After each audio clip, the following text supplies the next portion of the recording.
have issued a first alert in anticipation. Spring in the CSRA means severe weather season is here.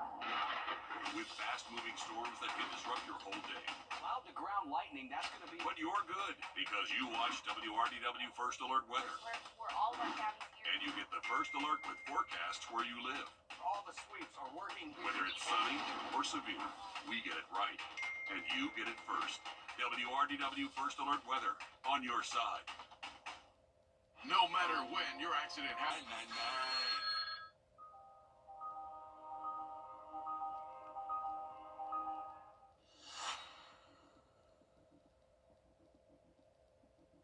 At Parker's Kitchen, we go big, like our huge, crunchy, juicy, never frozen chicken tenders with an extra large serving of Parker's signature sauce. At Parker's Kitchen. Live from Augusta, you're watching News 1226 this morning. A peek ahead into your morning. Deputy Sykes was laid to rest this week. We're showing you a preview of the Augusta Players News show, and measles cases are on the rise. What you need to know about vaccines.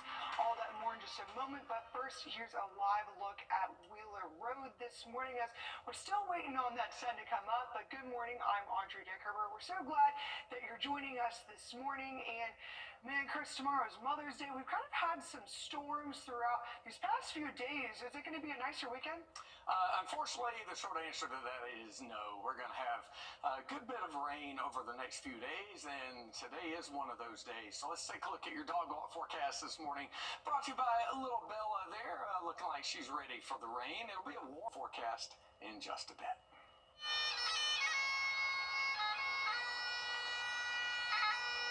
On Monday, bagpipes trickled the melodies of sorrows of the communities and law enforcement agencies from across the area as they paid tribute to fallen Columbia County Deputy Brandon Sykes. He was killed in the line of duty during a traffic stop 2 weeks ago. Hundreds of community and law enforcement members lined the streets at the Performing Arts Center as they made their way for the procession. And Deputy Sykes leaves behind his wife and daughter, plus a lasting legacy at the Columbia County Sheriff's Office. Thousands who showed up to pay their respects to Deputy Sykes, including a community who can't say thank you enough to someone who gave his life to protect ours. Most knew Deputy Sykes from work, while some had never met him before. His brother took to the podium in front of a massive crowd with a story of how dedicated Deputy Sykes was at the Sheriff's Office. Recently, he accepted it into the role of crime suppression unit.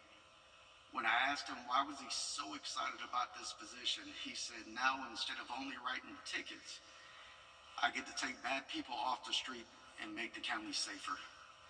He absolutely loved his time with CSU. It was never about the spotlight or notoriety for him. It was always about moving in silence and making a difference to protect his family.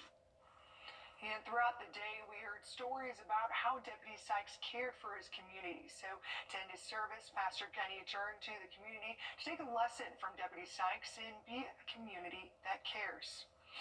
And moments after the funeral service, military servicemen paid tribute to the fallen deputy with a 3-volley salute. We do want to warn you, what you're about to hear will be loud booms. It was an incredible sight to see how many people came out to support Deputy Sykes and his family. Our thoughts are with the family as they grieve this loss. And a bill is coming to South Carolina House floor that will require medical professionals to go through training on recognizing human trafficking signs. Research found over 85% of human trafficking victims will seek medical attention during their victimization. So this puts healthcare workers on the front lines to identify it. In fact, it was our medical professionals indicating to us that they really wanted to see more training, be able to identify, signs to look for, questions to ask, resources that would be available.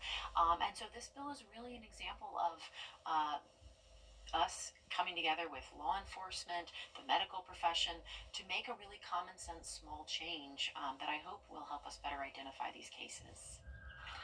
The training would be a 1-hour course completed with every license renewal or reinstatement. If the bill passes the House before the end of the legislative session, the Senate will take it up next January. And working to help people become self-sufficient is a goal for one local group. Blind Beginnings is a nonprofit created to provide resources to those experiencing homelessness or transitioning. Your Zana Halliburton sees how the organization is finding solutions and hosting a workshop this week. Devarian Blunt started the nonprofit Blunt Beginnings after experiencing homelessness in 2018. He was able to find the resources he needed and later made it his mission to become a resource for others. The mission is to be able to provide training, job assistance, and essential housing for individuals that are transitioning from homelessness, whether you're coming from prison, whether you're going through just a difficult time in life. Currently, they provide housing for men but hope to expand to women as well. Blunt says Hurricane Helene damaged one of their homes, leaving them with one. So that decreased our housing capacity to 8. So because of that, that's why we started doing more outreach within the community by providing workshops. These workshops are a part of their BITSOT program, which stands for Back in the Swing of Things. We're providing a stability class, right? So that's understanding financial literacy, interview etiquette, seeing how to actually understand your resume. Then also we want to make sure that people are understanding that there are certifications that could be obtained to better their chances of finding employment. He says the plan is to have employers come out at the end of the week and hopes people attending the workshop can find a job. The end goal? Making people self-sufficient. We want to make sure that they have the mental capacity to also understand what's available and how they can attain it. And their next workshop will be on July 24th in Athens, where they're partnering with another agency. They're providing a space for people to stay for the 10-day workshop. Bob says he is also looking at renting another property for their housing program. They're looking to raise $20,000. If you'd like to volunteer, donate, or sign up for the workshop, we have more on our website. Friday's high of 87 and low of 62 was 4 degrees warmer than average for that date. Nowhere near the record of 95 set all the way back in 1889. Record low 42 in 1951. Temperatures are cooling off this weekend, but we do have rain on the way too. We'll track rain on radar and have the rest of your weekend forecast when we come back. And looking for something to do this weekend? Well, here's a few events for you to check out, and we'll be right back.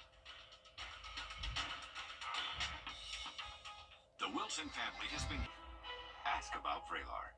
Every day brings something new. A fresh start. A challenge to embrace. A moment that matters. And through it all, Queensboro is here. From growing your business to managing your personal finances, we're here to guide you. With every step forward, we're here to take it with you. From our friends and neighbors all across Georgia, Queensboro National Bank and Trust is here in your community for you. Whatever you need to get where you're going, we're here for it. You're ready? We're ready. And health officials are warning everyone of the danger of misinformation amid the growing outbreak of measles. There's a growing number of cases across the country, and your Georgia State House reporter, Abby Kasoris, breaks down the new data that could help you make decisions for your family. Georgia remains vulnerable for widespread community transmission. Measles vaccination rates in Georgia fall below the national average and below the 95% threshold for herd immunity. According to the Atlanta-based Center for Disease Control, there are over 900 confirmed measles cases across 25 states so far this year, and 3 confirmed deaths. One person who has it will infect 9 out of 10 people nearby if they are unvaccinated. But a 2 vaccine dose is 97% effective at preventing measles. It starts out like a cold, fever, cough, runny nose, often worsening to a rash, trouble breathing and thinking because of swelling of the brain. How close it is to home and how many people travel to Georgia. Mom Charmaine Hutchins is among more than half of adults who say they are at least somewhat worried about the outbreak of measles. Her first thought was to make sure her sons were up to date on their vaccinations. She waited to vaccinate her youngest after her oldest son was diagnosed with autism. Very concerned that the vaccinations played a big part in that. 6 in 10 adults say that they've heard or read about the false link between autism and the MMR vaccine. Less than a quarter believe it's true or probably true, creating vaccine hesitancy. Essentially the most contagious infectious disease that we look at. It's maybe 8 or 9 times more so than COVID. And it used to be, before we had the vaccine, that pretty much everyone got it. Georgia Tech professor Peter Kassan says the measles vaccine is the most crucial tool to stop the spread. There are no antibiotics to treat measles. knows that really what we're doing is very high-tech chicken soup to try to support people through the infection. Georgia law requires vaccinations to attend pre-K, daycare, or nursery services. There are some exceptions. The CDC says that 64.3% of Georgia 2-year-olds received their recommended doses. The number has fallen in recent years. In Atlanta, I'm Abby Kasouris. And talks are in the works to possibly reduce charges for the Appalachia High School shooter suspect.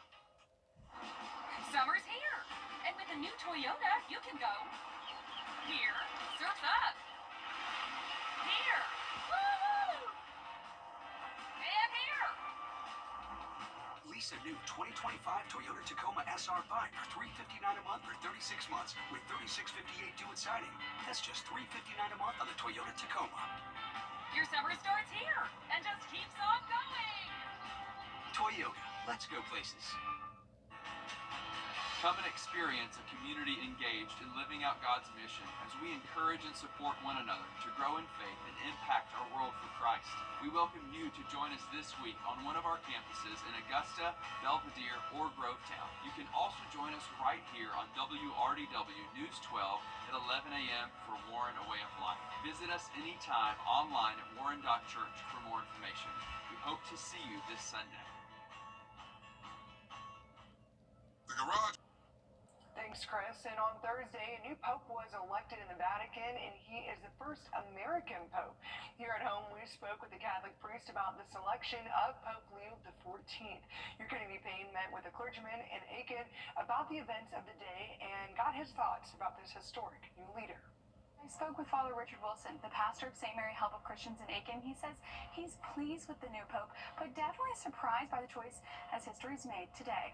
White smoke billowing from the Sistine Chapel, bringing comfort to the Catholic community. It's a great joy that for 1.4 billion Catholics to have a pope again, the 267th. Pope Leo XIV making history as the first U.S.-born pope. People have been asking me who's going to be the new pope, who are your picks, what do you think? One thing I said for certain is the pope won't be from the United States. So I'm not a prophet, I can't predict, but I really didn't think that they would ever pick someone from the United States. So that was a big, big, big surprise. The Catholic community remembering Pope Francis. We rejoice in the good things that he's done for us, and we pray for him as he is in our Lord's hands. As they prepare for a new era. Pope Francis, we had his picture with black bunting around it and a guest book where people could sign. Now we'll be putting up papal bunting. We'll have some bunting up this weekend at our Mass. We'll have the gold and the white. It's tradition for the Pope to select a new name, and Father Richard Wilson says he's happy with the new pick. Leo XIII was a fabulous Pope. Absolutely wonderful. Did so many things. He served a long time.